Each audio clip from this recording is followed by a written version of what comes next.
repercussions are of these investigations ongoing by the federal government and the Department of Justice into this, but I'll bet they read those articles with a lot of interest, if they didn't already know that information as we speak. And that doesn't even account for the other allegations by Ms. Bennett, Ms. Boylan, and Ms. Ruck. What we know is this governor has lied.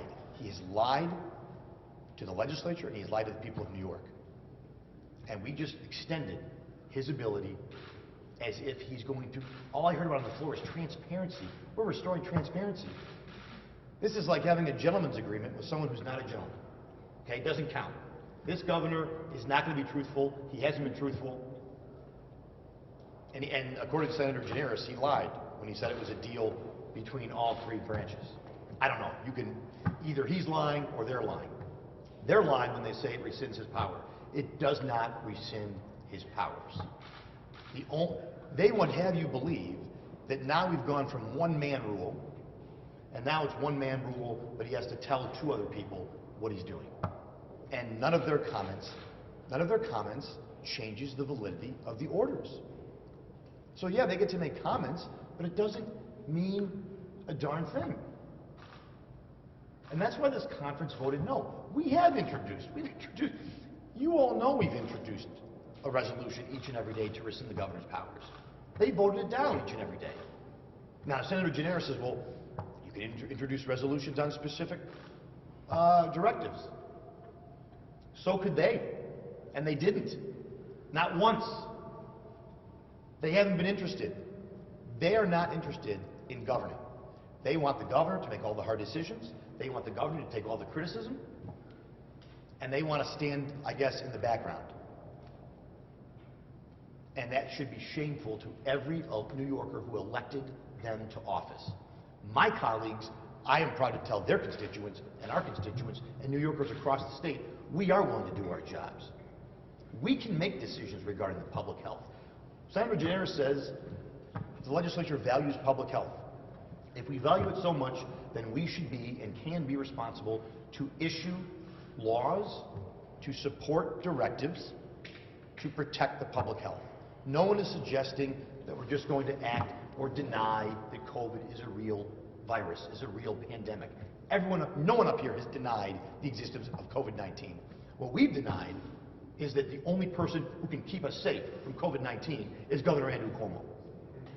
And in fact, there's 15,000 families that would beg to differ with that specifically. He hasn't only kept them safe, he may have put them into harm's way. And this body, this legislature, continues to be complicit. Make no mistake, they are now complicit. They're complicit in the nursing home debacle because they didn't want to do their job and get the information. And they're complicit in all these directives that go forward because they're unwilling to actually rescind his powers, as if somehow being able to comment is a step in the right direction. We're bringing accountability back to Albany. Now we can comment on the bills. I mean, what a joke. What a joke. So, look, Senator Gineris wants us to introduce resolutions. We'll introduce resolutions. We've been introducing one resolution specifically for every day we've been here.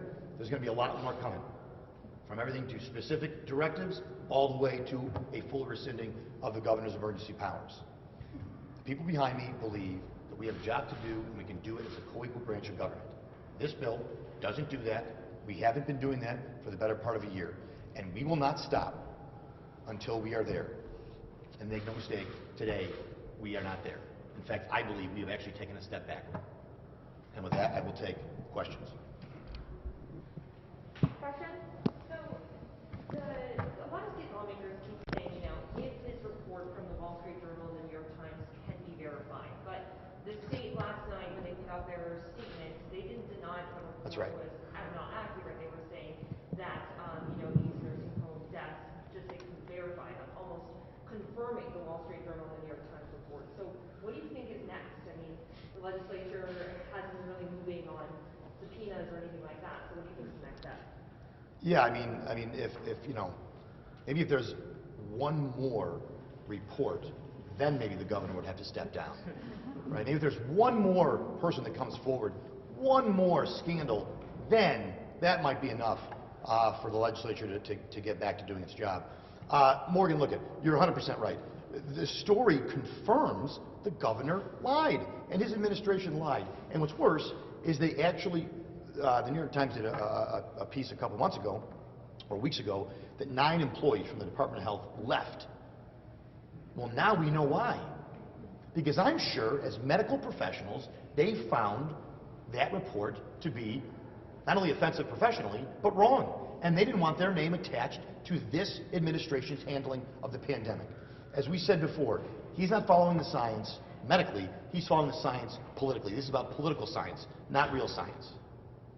And these stories just confirm what we know. This governor has been untruthful, and like I said, I'm grateful. I'm grateful there's a federal Department of Justice investigation ongoing, and I'm sure they took great interest in reading that story. And I'm going to let them do their job. They're attorneys and FBI agents, and they would know better to me about what aspect of the law that may have violated. But it just confirms, I think, to people of New York, this person is not being honest on the most fundamental part of the pandemic, the lives of the people of New York. I mean, this is the most significant issue. The whole point of the pandemic is only the governor could keep us safe. Only he, by these granted emergency powers, could he protect us. He even wrote a book telling us how great of a job he did. And now we know that was BS. Fiction. It was a fictional book, that is for sure. Maybe they'll have to change the section where they put the book in, I guess. But it's really, it's not even a laughing matter. It's a very serious matter. And to your point, question, Morgan, I think that the idea that anyone in the legislature needs something else to happen or something else to be confirmed before they take action or hold him accountable. They have not been willing to hold him accountable politically, governmentally, or personally at this point. So I guess I just don't know what else they're going to need to do the job. But I bet you New Yorkers are running out of patience, and I think you're going to start to see that. Again, we're only doing this bill. This conversation's only happened today because of the governor's personal scandal. It should have happened months ago, weeks ago, because they wanted to get back to the work they were elected to do. But only now, under this kind of pressure, do they attempt to do this farce of a bill. Thank you all very much. Thank you. Thank you. Have a great Friday. You guys on Monday.